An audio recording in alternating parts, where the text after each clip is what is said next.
So guys, I know this is a bit random, but I started recording real quick just because I wanted to finish this race. I'm gonna drop the volume real quick. So I know, guys, I'm sorry that the audio is not gonna be that great. Broadcast isn't on right now. My siren is on the other side of my desk, but I'm gaming. But, you know, just like, have a look at the clock speed and the temps. Like, I want to show you guys in real time, like, what this thing is doing. Because it's actually, like, remarkable. Now I noticed, as I started recording, and the load on the card went up, I dropped 15 megahertz, so one boost spin. So the card is still running, it's running 1.1 volts now, so it seems like recording added enough current load to require a voltage drop of, like, almost nothing. Oh, there we go, it went back up. So we're back up to 33 now, and it seems like my particular sample is happy doing 30-30 at 1.11 volts. Now, before anyone tries to comment like, oh, no, that's stock, my boy. That's completely stock. That is literally like Nvidia stock, my boy. Like, that is literally like, Nvidia do not let you change this card's vehicle at all. Like, there's nothing you can do to it. Like, I mean, you could obviously like mod it if you wanted to. Like, you could, you know, do something weird to the like the, you know, the VRM controller and stuff like that. Like, you could hard mod the VRM controller. Like, this particular card actually, Bullseye made a video on the 4090, but yeah, same VRM controller. This card, you could technically talk to the VRM and actually like manually change the VCore. So, I mean, theoretically speaking, you could do that, but yeah, but that's not what's happening here. So right now, this card at bone stock is running Forza Horizon 5 at 1.11 volts, and it is running the game at 3030 megahertz, rock stable, with 25.5 gigabits per second on the G6X. And I want you to observe the temperatures. Please, look at them. 51C on the core. 50 right now on MEM. Right? Now, I know you're going to say, oh, the core utilization. I have this game on high settings right now because I want to test it versus 3080. And 3080 was, you know, running this game at high settings, and I was getting around like 180-ish frames, sometimes 200. This card's doing like 250, 260, but yeah, it is running at low utilization as well. I probably benefit more by upping the settings. But yeah, this is what the game was, you know, set to, so I kind of just came to the game like this. And, yo, this is crazy. I mean, obviously, as the card heats up and stuff, with GPU boost, you know how it works, GPU boost 3. When it heats up, GPU boost detects the temp difference, and it kind of determines that the card is less stable the warmer it gets, which is true. So, as you see, as temps went from 50 to 52, it now wants to run around 1.1 volts, and we're still good for 3015. But yeah, basically the card's absolute max is 1.11 volts and then 3030. And with the current draw on this card, which is like nothing, still totally safe. I mean, look at temps right now, absolutely nothing. And 280 watts, man, this card is insane. I know people are saying this card is terrible value, and in some cases it might be. Like, there's some argument for it being terrible value. It might be bad value depending on, like, you know, like what your regional pricing is. So depending on how much this card costs compared to like how much a 4090 costs, compared to like how much the 80 costs, etc, etc, etc. Like, there's so many factors, but depending on what your regional pricing looks like and what you can score this card for, or 4080 anyway. Like, on my particular sample, this is like absolutely ridiculous. Like, I've never like been this pleased with the card before. And I know you're gonna be like, oh, you're just saying that. No, I'm genuinely serious. Like, I have never, ever had a card come through my hands that I could just walk up with the G6X or the memory speed, just walk it up, clock step by clock step. I walked the memory up to plus 1550, and even at plus 1650, which wasn't stable, I didn't even lock up. I didn't get a lockup. I literally didn't get a lockup. Your Speedway crashed, but no hard lock. No hard lock, no driver reset, no driver crash, nothing. No corruption, nothing. Completely just very, very calm crash, step back down to 1550, completely stable. It's threading the needle. It has no problem threading the needle, and I guess that is, you know, to do with the temps too, because I mean temps do have a effect on like how much you can kind of thread the needle with OCs. So I guess this card being so cold right now can thread the needle. Same with the core clock, you know, it's threading the needle right now because it can. You know, at plus 180 it's unstable, at plus 165 it's boulder stable. So yeah, at low temps and low current draw, yeah, it can thread the needle. This card, as it is, in my opinion, is insane. Like I can't tune it. This card doesn't deserve any sort of criticism. I don't really like. Okay, maybe in terms of pricing, like, okay, I'll like I said again, when I make my actual video, like within the next day or so, I'll speak about the pricing stuff and kind of like break it down, and how much I paid and like, you know, why it actually wasn't a bad deal for me. So I'll break it down and contextualize a bit, but yeah, for most of you guys overseas, I guess it is kind of rough, depending. But look, let me say this, okay? If 3080 is 700, right, and this card is 1200, and 4090 is like 1800, and reviewers are saying don't buy this card, like, dude, I'm at 25.5 gigabits per second, and I'm at over 3000 megahertz, and the temps and the power draw are in the floor, and the card is running like it's on a loop, dude. Like, this card is running right now as though it's on a custom loop. This card thinks it's currently water blocked. Like, these are like, the last time I saw temps this low was literally, I'm not kidding, literally on a water blocked card. Like, a card with an AIO strapped to it. That's the last time.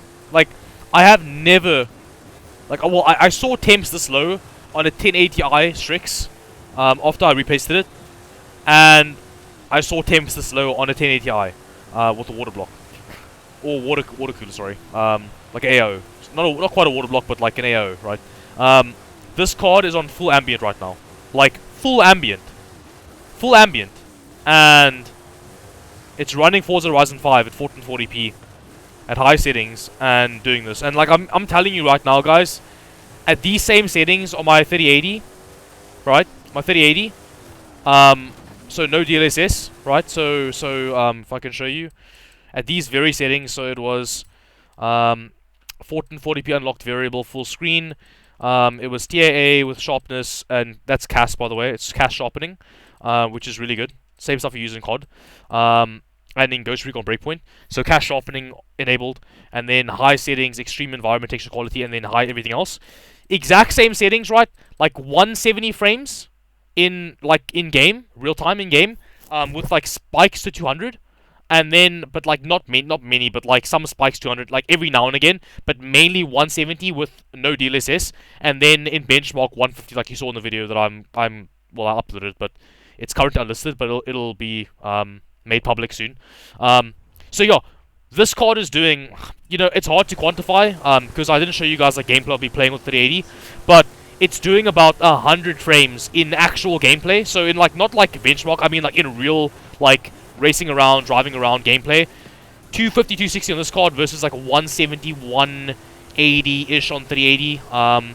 Sometimes, like I said, very sporadically like 200, but again, when that card's doing 200, this card will be doing 300 basically. But like it's very not common, not often, like seldom. That's the word, seldom.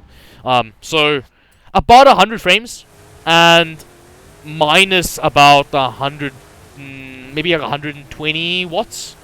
So 3080 likes to run this game around 380 to 400 watts. So this card's dropping about 150 to 120, depending on the scene. And temps, because 3080s are 400 watts on this game.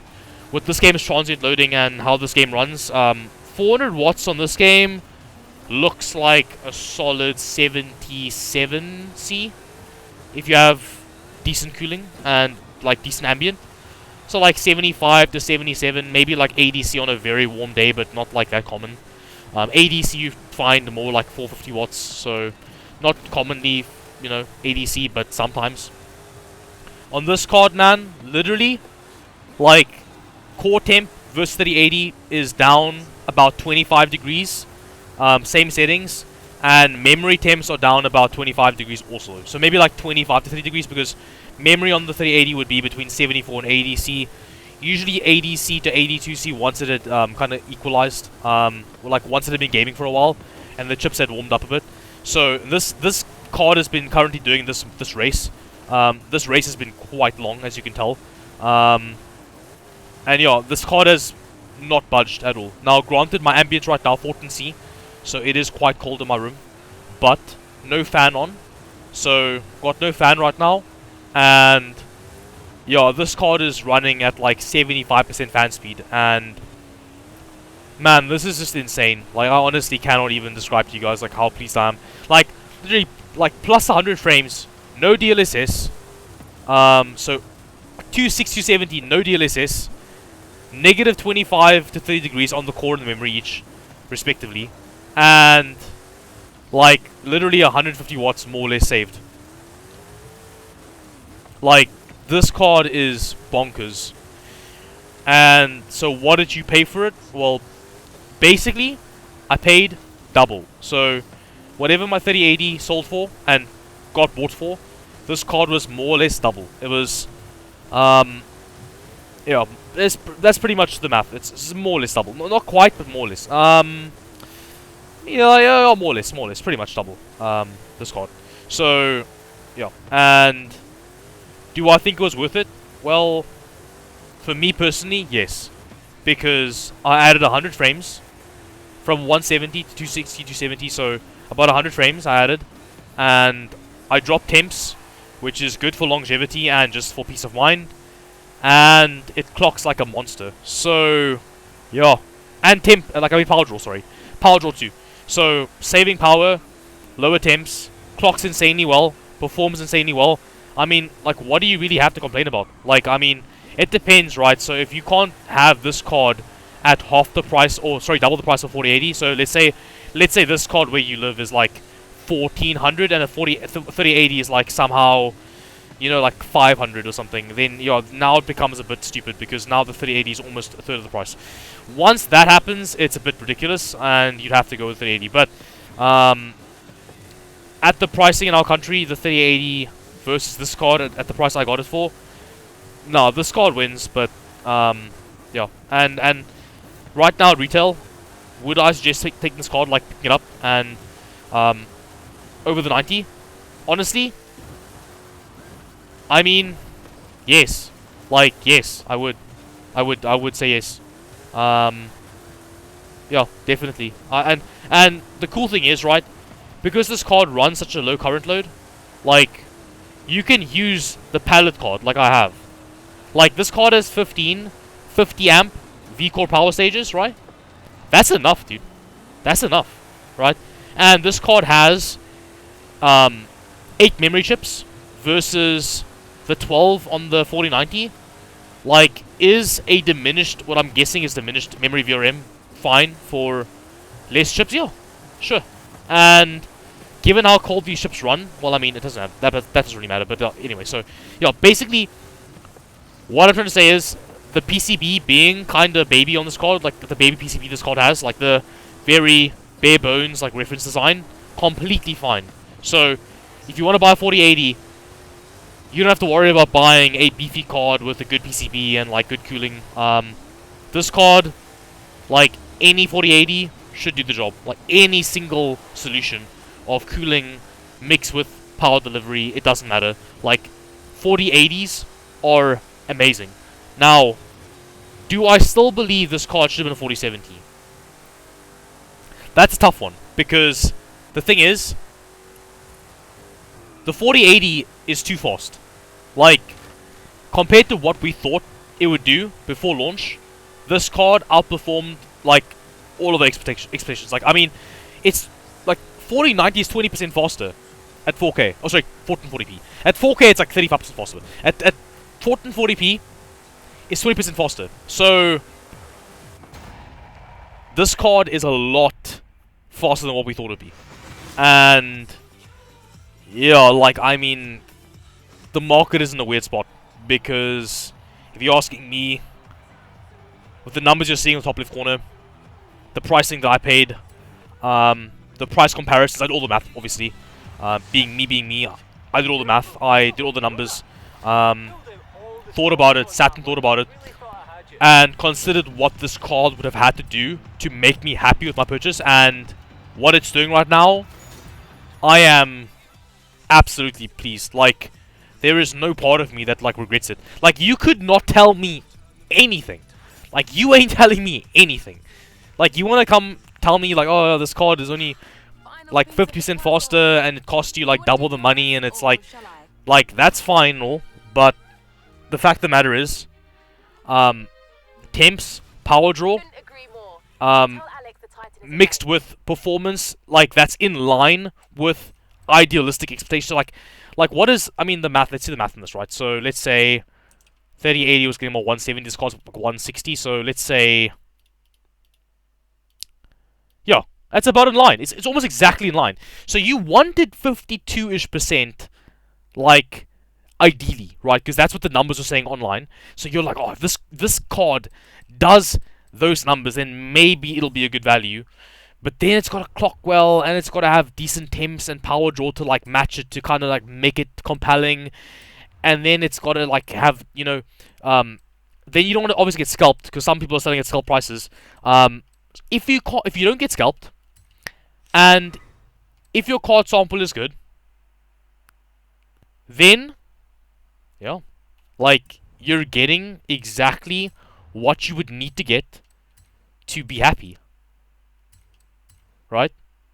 So, for me personally, like, this card's doing exactly what I thought it would do, and I mean, I always love good bins, because it means that I'm getting more bang for buck. And I mean, I don't know what other 30As have been like. I mean, maybe I just got lucky, because Pallet does have a good track record. I've always had good Pallet bins. Like I mentioned before in the other clip that I'm gonna have in, I guess, the review video, I'm assuming. But yeah, wanted to show you guys, like, this card gaming, and yeah, this card is, like, incredible. Like, genuinely, it's incredible. Like, I just can't even. Yeah, I really have no other words. Like, this card is insane. So, yeah, I mean, 80% utilization right now. It's dropping a bit. It goes up in some areas. I mean, it would go up to 100 if I up the settings, obviously. So yeah, it seems like these settings are incurring a architectural bottleneck. So, not a CPU bottleneck, right? My CPU is cracked. Relax.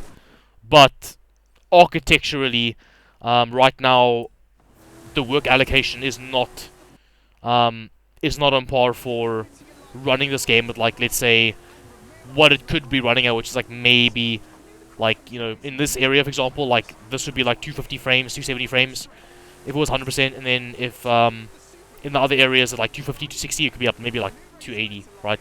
But that's all architecture, so maybe it might improve with drivers, because 3080s did improve with drivers, right? And 90s, the architectural work allocation improved over time, allowing you to run games at higher frame rates at lower settings. Ampere launch, you could not run games at low settings. You wouldn't reap frame rates. You would just have less utilization. It's just like you're seeing here right now. So it's not a new thing. Nvidia tends to have this issue early in launches. They tend to have this problem where their cards are underutilized, and you kind of have to, you know, manage the work allocation yourself by upping settings to utilize more of the card. And then you're seeing better comparisons versus other cards. Whereas keeping settings low means your card just runs lower util, lower power draw, obviously. But yeah, so that's just to speak on that, because obviously you'll see it. But yeah, that's it, guys. I'll keep working on this card. I'm gonna do a video max OCing a 2 and 3D mark for benchmark runs. And then the review video is coming out too soon as I can, like the comparison one. Speak more pricing and stuff. But yeah, hope you guys enjoyed this. 48 is a monster, so if you want to buy one, it's not a horrible deal. I'm gonna say that much. Like, it's not a horrible card. I don't see a problem buying one. Yeah.